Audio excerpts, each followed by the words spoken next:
कॉलेजचा तो साधा दिवस होता, पण सायंकाळी सगळे बदलले. मला अचानक प्रिन्सिपल ऑफिसमध्ये बोलवलं. आत गेल्यावर वातावरण विचित्र आणि शांत होतं. टेबलवर एक मोबाईल ठेवलेला होता. माझा मोबाईल. प्रिन्सिपल सर गंभीर आवाजात म्हणाले की तुझ्या विरुद्ध तक्रार आली आहे. माझं हृदय जोरात धडधडू लागलं. कशासाठी?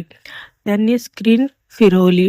व्हिडिओ प्ले झाला आणि माझ्या पायाखालची जमीन सरकली. त्या व्हिडिओमध्ये मी परीक्षेचे प्रश्नपत्र मोबाईलने फोटो काढताना दिसत होते.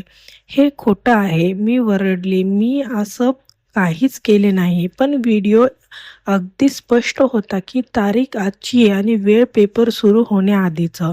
माझ्या मित्रांनी माझ्याकडे संशयाने पाहिलं. आईबाबांना फोन गेला. मी रडत रडत म्हणाले की माझ्यावर विश्वास ठेवा, हा व्हिडिओ बनावट आहे. रात्री आई आल्यावर मी पुन्हा तो व्हिडिओ पाहिला बारकीनं. अचानक लक्षात आलं की व्हिडिओमध्ये माझ्या हातात आलेला ब्रेसलेट वेगळा होता. तो 2 दिवसापूर्वी हरवला होता. म्हणजे हा व्हिडिओ जुना होता आणि कोणीतरी आजच्या तारखेसह एडिट केला होता. मला एकच व्यक्ती आठवते की साक्षी तिचं ब्रासलेट घेतल्यावर हसत होती. दुसऱ्या दिवशी मी धाडस करून तिच्यासमोर पुरावे ठेवले. ती काही बोलली नाही, पण तिच्या चेहऱ्यावरचा रंग उडला. प्रिन्सिपल समोर तिने शेवटी कबूल केलं की मीच व्हिडिओ एडिट केला. मला पहिल्या रँकसाठी स्पर्धा नको होती. सगळे स्तंभ झाले. माझं नाव स्वच्छ झालं.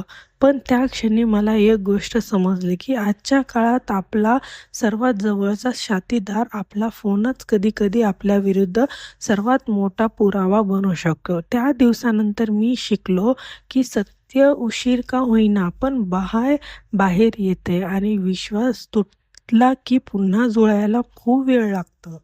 आशा करती हूँ कि आपको कहानी पसंद आई होगी। चैनल को लाइक एंड सब्सक्राइब ज़रूर करना। देखने के लिए धन्यवाद।